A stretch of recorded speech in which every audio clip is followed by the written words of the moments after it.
dice que no. Todavía, Mary. Qué raro. Yo creo que el internet está...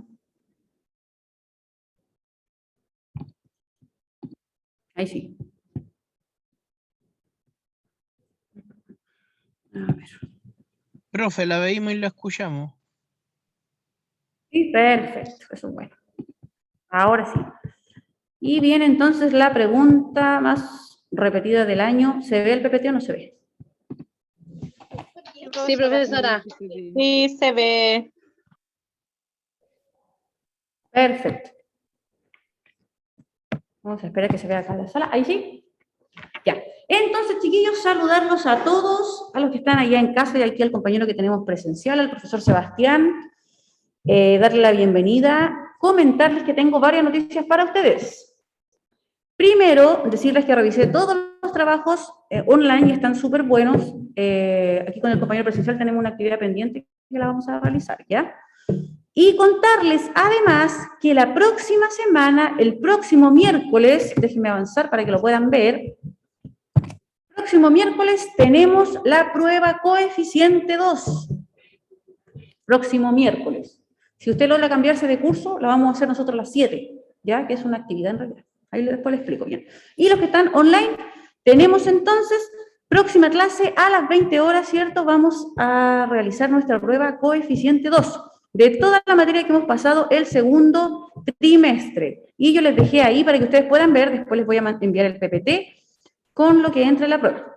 Creación de una nación, los factores externos e internos que agilizan el proceso de la independencia, proceso de la independencia, ¿cierto? La patria vieja, patria nueva, patria vieja, reconquista y patria nueva, personajes que fueron parte de la independencia, también la organización de nuestra república, donde entran ensayos constitucionales, constitución de 1833, ¿cierto? Primeros partidos políticos, las reformas liberales, avances educativos, tecnológicos y sociales, y por supuesto lo último que estuvimos viendo, que eran los cambios territoriales luego de la Guerra del Pacífico. Todo eso entra en la prueba coeficiente 2. Recuerden, para los que están online, va a ser un formulario a través de Google, como lo hemos hecho siempre, ¿ya? Vamos a tener toda la hora, todo el bloque para poder desarrollar la prueba. Es con alternativas, esta vez es solo alternativas, ¿ya? Para que así usted al finalizar pueda ver su puntaje y saber más o menos cómo le fue. Profesora, ¿cuántas ¿Ya? preguntas son? Son muchas. No sé todavía cuántas preguntas son, pero siempre son como alrededor de entre 15, 16, ¿ya? Recuerden que es con alternativas, así que, y solo materia que hemos pasado en clase, ¿ya? Por lo tanto, yo sé que les va a ir bien porque hemos estudiado todos juntos y de hecho hoy día vamos a repasar todo lo que hemos visto hasta el día, hasta la semana pasada, ¿ya? En caso de que alguien se perdió una clase, que todavía no se acuerde bien, que le falta algún contenido, hoy día vamos a ver todo esto. Para que estén súper bien para la prueba, les voy a enviar también el PPT para que puedan repasar. Todo lo que aparece en el PPT el día de hoy es lo que va a entrar en la prueba coeficiente 2, ¿ya? ¿Todo ok? ¿Todo claro? Sí, profesora.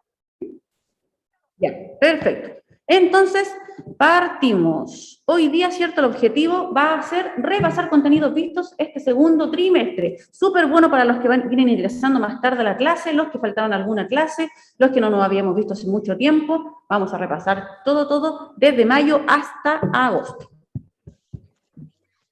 Partimos entonces. Nosotros comenzamos en mayo con la segunda unidad y partimos con lo que era creación de una nación, ¿cierto? Aquí empezamos a ver ya a este Chile que yo les decía y que les aburría con ¿cierto? Este Chile que todavía no se llamaba Chile, que comienza a formarse, quiere dejar de pertenecer a España, ¿cierto? Quiere dejar de ser colonia de España y comienza, ¿cierto? Lo que es esta etapa de creación de una nación. Vamos a crear, a formar esta nueva nación. Entonces, para eso tenemos factores externos y factores internos. ¿Se acuerdan lo que eran los factores externos? Pero Antonella, Para que el micrófono, oye. ¿Quién se acuerda lo que eran los factores externos? ¿Alguien se acuerda? ¿No? Lo que pasó en España, todo lo que ilustración. pasó fuera de Chile. Esos son los factores externos. Exactamente. ¿Y los factores internos? El descontento criollo. Es lo que pasaba dentro de Chile, de los conflictos de acá. Muy bien, excelente. De los criollos. Entonces, ¿cierto? Sí, muy bien. Contarles, ¿cierto?, que con la llegada de los españoles a estas tierras americanas, a este Chile, que todavía no se llamaba Chile y que no se conformaba, se vivió un proceso que llamábamos la colonia. ¿Se acuerdan de la colonia? Todavía no teníamos nombre, pero sí nos hacían llamar la colonia porque nosotros pertenecíamos a la colonia de España. No teníamos, todo lo que se decidiera, ¿cierto?, en este territorio americano, se debía dar cuentas al rey de España. Por lo tanto, nos llamábamos la colonia, ¿ya? En este Chile, que todavía no se llamaba Chile. Por lo tanto, la sociedad de la época, ¿cierto?, estaba conformada por diferentes personajes. Habían españoles, habían criollos, habían campesinos, mulatos, negros, indios y un montón de personas.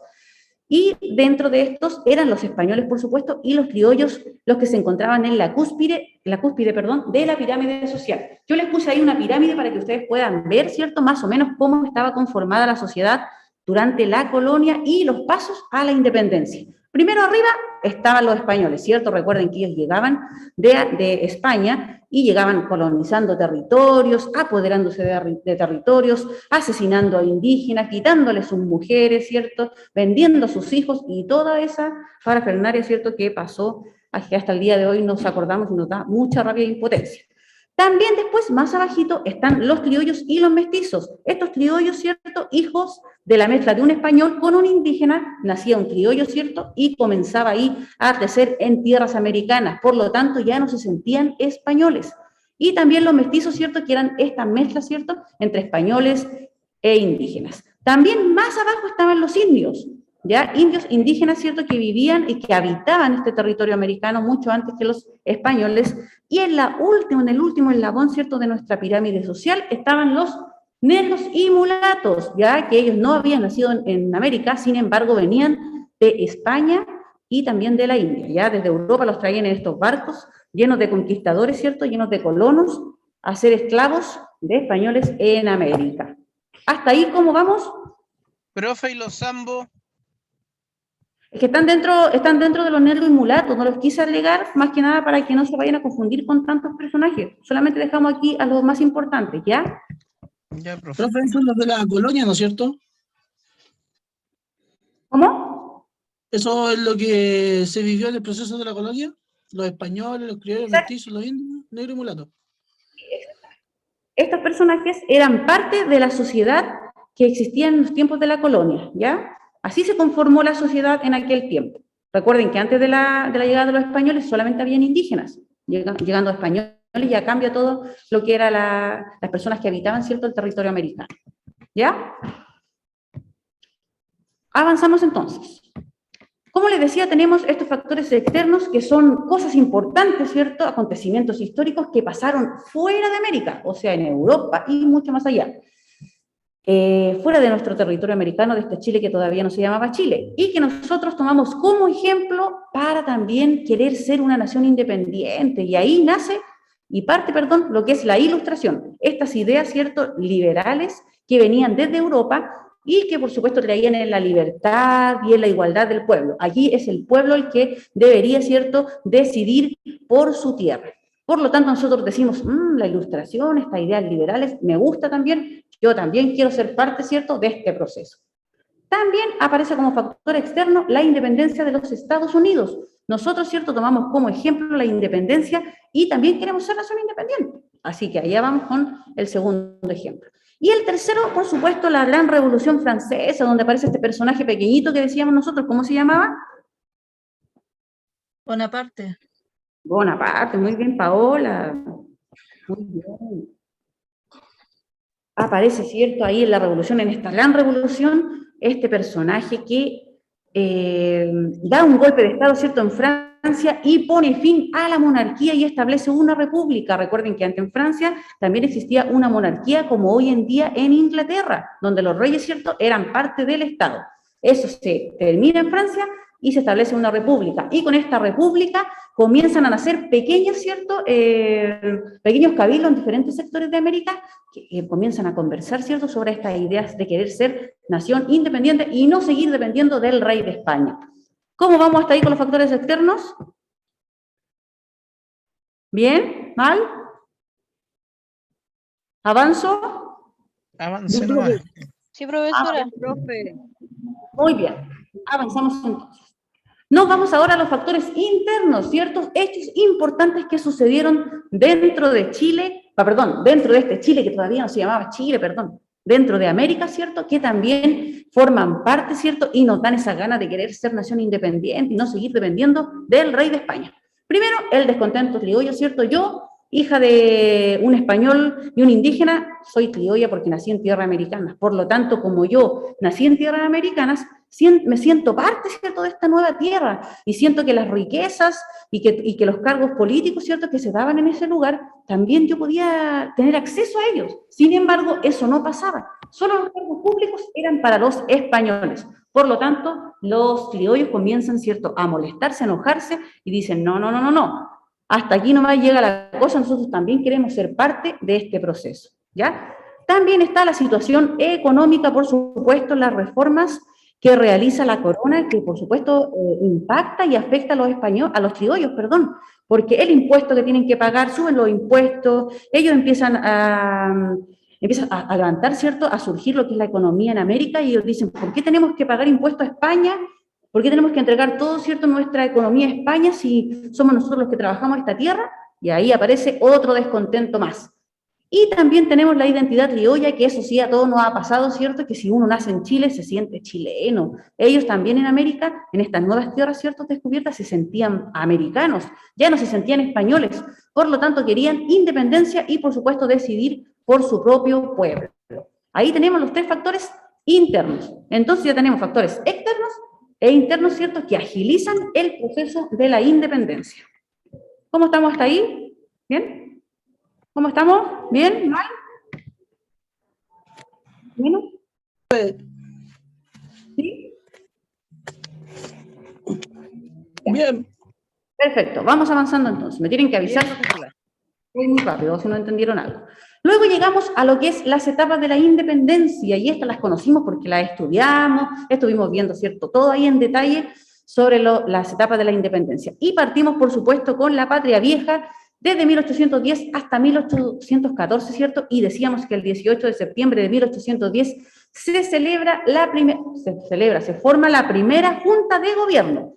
No podemos decir Junta Nacional porque todavía no éramos una nación. La primera Junta de Gobierno el 18 de septiembre. ¿Se acuerdan que yo les decía que el 18 de septiembre se celebraba la independencia de Chile? Y que no es así, porque más que nada se realiza la primera Junta Nacional de Gobierno. Esta primera Junta de criollos, ¿cierto?, que comienzan a conversar para querer ser una nación independiente, ¿ya?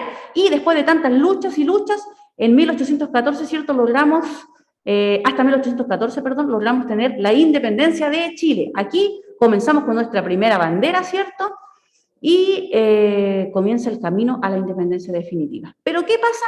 Que el 1 y el 2 de octubre, ¿cierto?, hay un desastre horrible junto a Bernardo O'Higgins, que es el desastre de Rancagua, y queda la embarrada, ¿cierto?, entre los españoles y los americanos. Sí, sáquenle más foto. Sí, sáquenle más. Y comienza, ¿cierto?, entonces el desastre de Rancagua. ¿Y qué pasa? ¿Qué pasa con el desastre de Rancagua? ¿Se acuerdan o no? ¿No? ¿Qué pasa con el desastre de Rancagua? ¿Qué pierde Chile? Pierde la independencia, chiquillos. Volvemos a ser colonia de España, ¿cierto?, entre 1814 y 1817. Así que lamentablemente, ¿cierto?, perdemos la independencia, cambia la bandera, ¿cierto?, y vamos otra vez camino a la independencia definitiva, que gracias a Dios, ¿cierto?, y a los que luchan ahí por la patria, entre 1817 y 1823 se logra por fin la independencia de Chile con su bandera definitiva, ¿cierto?, que ahí aparece. Decíamos que el blanco se reflejaba en la cordillera de los Andes, el rojo a la sangre derramada, ¿cierto?, por todos los que lucharon en la batalla, el azul por el cielo de nuestro país, y la estrella por la estrella solitaria, logra ser Chile un país independiente, ya un país... Profesora, el 18 de octubre de 1817 la bandera ya queda consolidada como la bandera chilena. Efectivamente, ¿cierto? Bajo ahí firma y todo, ya como bandera oficial. Ahí nos quedamos con bandera oficial, con escudo, con un montón de cosas más, ¿cierto? Y por supuesto, hablamos de la Patria Nueva con esas fechas, desde 1817 hasta 1823, no porque hasta ahí llegue la Patria Nueva, sino que hasta ahí llega el proceso para lograr la independencia definitiva, ¿ya? Ahí, hasta ahí estamos listos ya, y ya por fin somos un Chile con nombre, ¿cierto? Y bandera. Entonces seguimos avanzando. ¿Hasta ahí cómo vamos? ¿Bien? ¿En la casa cómo van? ¿Bien? Bien. ¿Mal? Bien, bien. Bien, profesora. Bien, Perfecto. profesora. Muy bien. Recuerden que es un Un poco resumen. bravo por menos, las profe. fechas nomás, pero bien. Súper bien. Seguimos. Luego tenemos los personajes que fueron parte del proceso de la independencia. ¿Cómo olvidarlos, cierto? Sin ellos no seríamos nada. Y tenemos, por supuesto, a varios ahí que los vamos a recordar, que yo sé que todos se acuerdan. ¿Quién era ese personaje? ¿Quién se acuerda? Mateo de Toro Zambrano. Mateo de Toro Zambrano. Mateo de Toro Zambrano, ¿cierto? Que fue uno de hoyos que forma la primera junta de gobierno en 1810. Muy bien. Después tenemos otro personaje por aquí. A ver, ¿dónde está? Ahí está. ¿Quién es ese personaje? Muy querido por algunos. José Miguel Carrera. José Miguel Carrera. Uy, se me pegó otro. Es que en la pantalla parece que... A ver, déjame ver. ¿Se pegó esta cuestión? Espera. Voy a volver atrás. ¿Cómo?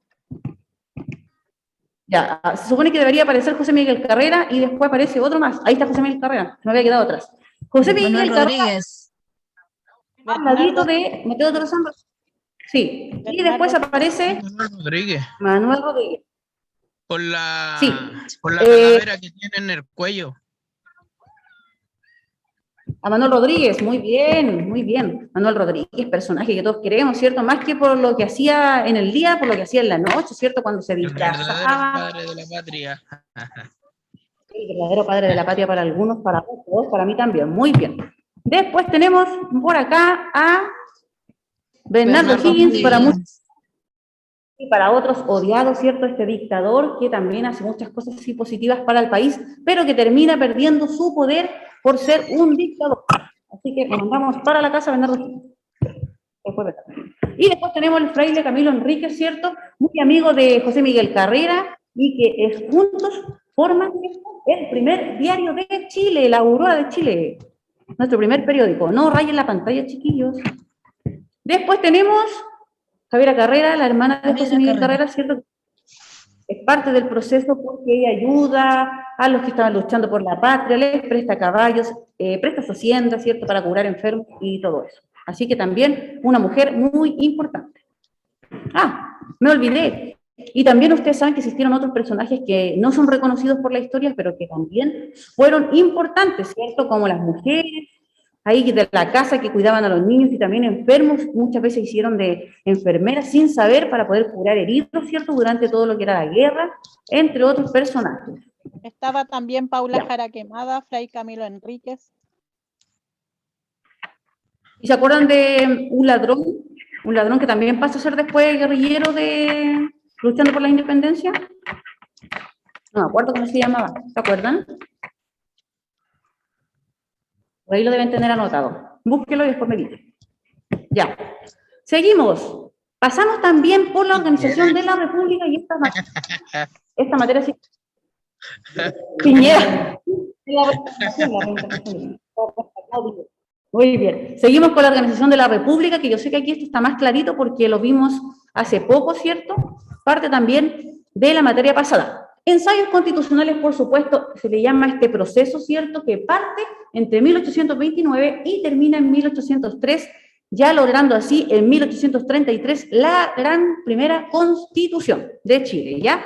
Y por supuesto, ustedes saben que después de obtener la independencia definitiva, de tener bandera, de tener escudo, personaje y toda la historia que pasó para lograr la independencia, tenemos que ordenar este país, ¿ya? ¿Y cómo lo vamos a ordenar? Con estos ensayos constitucionales. Los primeros ensayos para lograr la primera gran constitución de nuestro país. Y dentro de esta constitución aparecen también los primeros grupos políticos, conservadores y liberales. Los conservadores son los que forman y los que crean, ¿cierto?, la primera Constitución, la de 1833, y los liberales son los que cambian algunas cosas de la Constitución. Que, de hecho, todavía hay cosas escritas desde esa Constitución que no se han cambiado a la fecha, imagínense. Vamos entonces primero a saber por qué es tan importante la Constitución y qué es la Constitución. Ya, la Constitución es la norma fundamental, o sea, es la ley de todas las leyes, chiquillos, la que deben someterse todos los poderes del Estado, ya todos los poderes, todos los órganos y también las instituciones.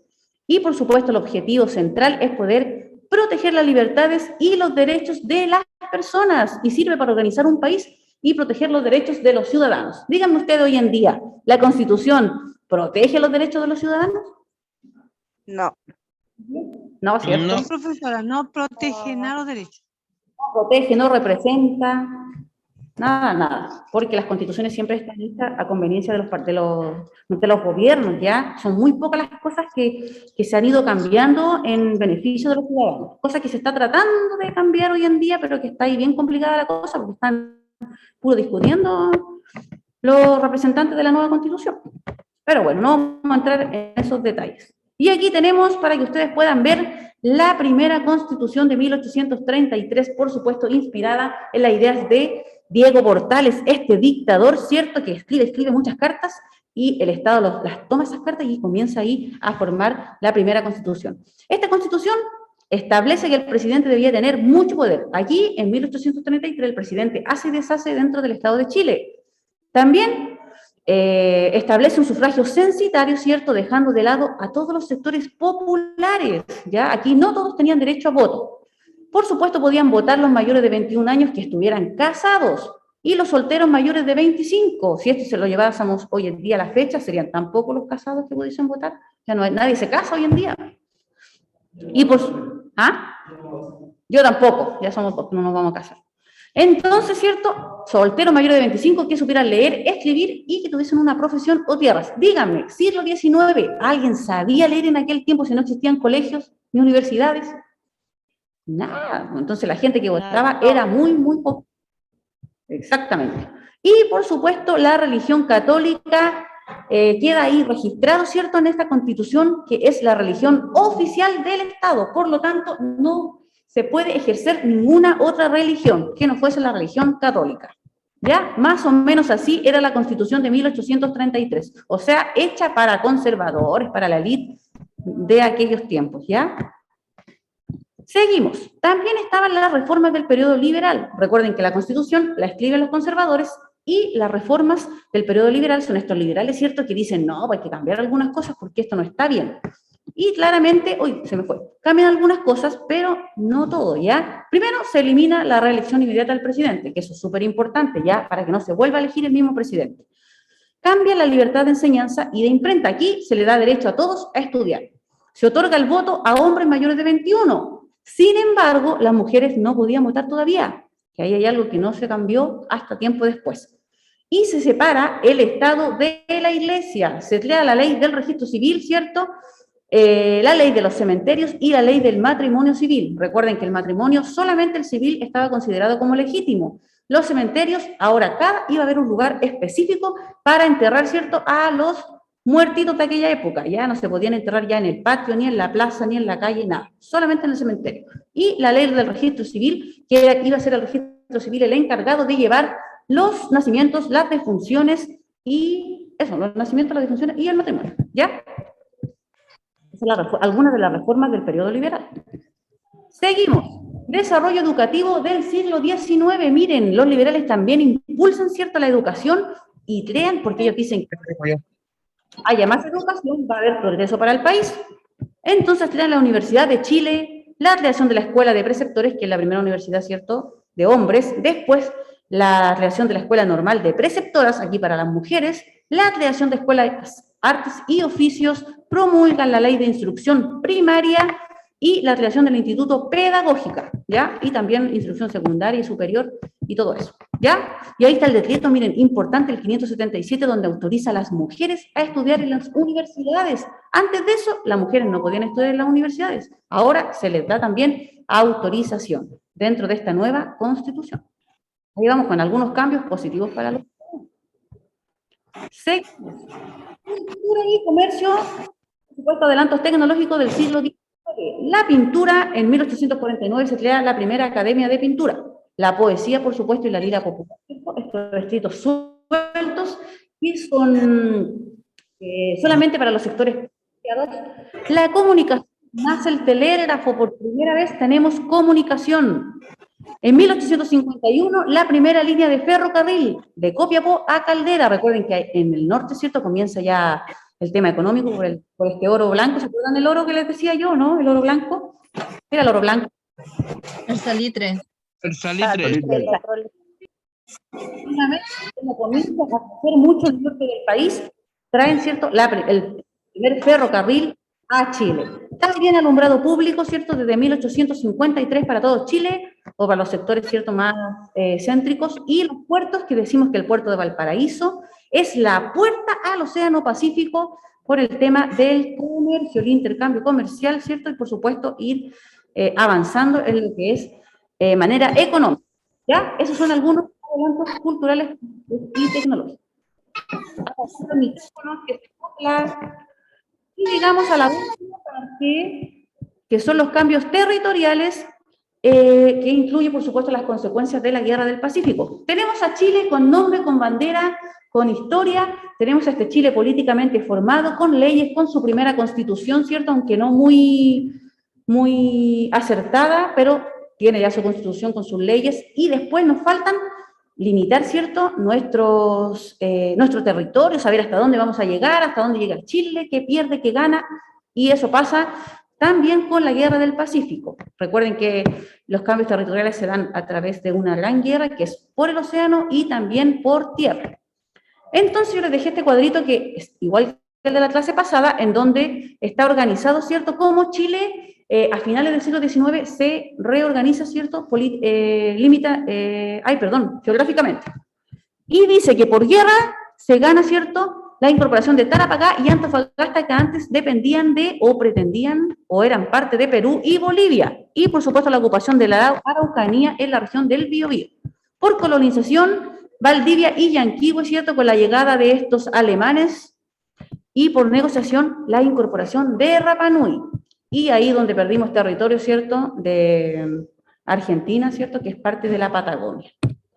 Entonces, acá tenemos un pequeño resumen de esto que vimos últimamente. Yo les mostré esta foto de cómo era Chile antes y cómo quedó después, ¿cierto?, desde la Guerra del Pacífico. Ahí con todos sus tratados, que ya los conocemos, y los territorios que incorporamos posteriormente. La isla de Rapa Nui, ¿cierto?, que se toma posesión en 1888, por supuesto a través de negociaciones, ahí no se quitó territorio ni nada. Valdivia y Yanquihue, ¿cierto?, en 1848 y 1849, que se invita a estas familias alemanas a vivir en Chile y se les regala territorios que se le quitan a indígenas, ¿cierto?, que eran sus territorios, lugares donde ellos vivían. La Araucanía, por supuesto, también, que el Estado controla, ¿cierto?, este sector que dicen que era un sector de solo violencia, y toma posesión de todo lo que era este territorio, quitándole al pueblo mapuche su lugar donde ellos vivían, sus territorios. Imagínense, los sacan de ahí, les quitan territorio y los mandan a lugares donde las tierras, ¿cierto?, no eran fértiles, donde no podrían ellos seguir viviendo, cosechar y cultivar ahí la tierra y también la ganadería. Ya la llevan al lugar donde la tierra no sirve para nada. Es por eso donde parte, ¿cierto?, lo que es este conflicto mapuche. También la zona austral, en 1849, ¿cierto?, se funda Punta Arenas, que antes se llamaba el Fuerte de Bulnes, y se toma posesión de esta tierra en 1843. Recuerden que para Chile era súper importante la zona austral, porque se juntaban ahí dos océanos, ¿cierto?, que eran parte de todo lo que era la economía del país. Y, por supuesto, la Patagonia en 1841, que a través de un tratado, ¿cierto?, de este tratado de 1881, se cede parte del territorio de Argentina para evitar, porque Chile dijo, hoy otra vez, guerra, si venimos saliendo de la Guerra del Pacífico, ya mejor regalémosle ese pedazo de territorio. Y Chile le regala el pedazo de territorio, para que vean los chilenos. Eso no sé si ha cambiado mucho con el tiempo. Y ahí perdimos, ¿cierto?, esa parte. Y finalmente, Chile quedaría así, que también mostramos esta foto. Yo les voy a mandar, se me fue la foto. Yo les voy a mandar, ¿cierto?, el PPT con todo esto para que ustedes lo tengan. Siempre se me queda esa foto pegada y nunca sale. Ahí viene. ¿cierto? Ahí es como queda Chile después de todos estos conflictos, de la guerra del Pacífico, de la quita la Patagonia y de todo eso. Mira, ahí se nos va otra vez Chile, ¿ya? Y es así entonces cómo quedaría, y hasta ahí es donde llegaríamos nosotros el día de hoy. Próxima semana tendríamos la prueba y la semana subsiguiente comenzaríamos con la tercera unidad, y ahí partimos de lleno ya con lo que son Chile en el siglo XX, ¿ya? Parte finalizando siglo XIX, partiendo siglo XX, y nos vamos netamente al norte del país para ver el salitre, cómo vivían las familias durante el proceso del salitre, cuándo nacen los primeros partidos políticos, ya estos partidos populares, ¿cierto? Cómo nacen los derechos de los trabajadores, como decíamos la clase pasada, la matanza del Colegio de Santa María y muchas otras desgracias que sucedieron en aquel tiempo, ¿ya? Eso vamos a verlo a partir de la semana subsiguiente, y la próxima semana recuerden que tenemos la prueba coeficiente 2, así que todo lo que está aquí en el PPT es lo que entra en la prueba. Y ahora, dudas, preguntas, aportes, ¿alguna opinión? Los escucho. ¿Usted, todo clarito? ¿Sí? ¿Sí? Perfecto. Chiquillos, ¿alguna duda? Es la oportunidad, antes que se nos acabe el tiempo, nos quedan 4 minutos con 50 segundos, 49, 48. ¿Algo que quieran aportar? ¿Preguntar? ¿Nada? ¿Me escuchan? Gracias. Profesora, una Todo consulta. claro, profe. Dígame. Chao, profe. Profesora Margarita, ¿Sí? ¿cuánto vamos a tener el tiempo para hacer la prueba en clase, cierto? Sí. En clases vamos a tener todo el bloque, los 45 minutos. La prueba no es larga, así que van a alcanzar de más. De hecho, yo creo que van a alcanzar en menos tiempo. Ah, ya, profesora, muchas gracias. Gracias, profe. Manuel, Profe, soy el compañero de Manuel, Felipe Seguel, del primero y segundo D. Sabe que no me podía conectar, tengo mala señal, pero para que me pongan en la lista, por favor. Vi toda la clase ningún con él, problema. como compañero de Ningún trabajo, por problema. eso. Ya, ahí lo voy a dejar anotadito, ya, no hay problema. Ya, gracias. Chao, chao, que estén bien. Chao, profesora Margarita. Chao, Buenas profe. noches. Que esté bien, gracias. Chao, Buenas profe. noches. Chao, profe. Buenas Buen noches. día corrido. Gracias. Gracias. Estén bien. Mándenos el PPT por WhatsApp, por favor. Te los mando apenas finalice. Chao, chao. Chao, profe, gracias. Chao, chiquillos.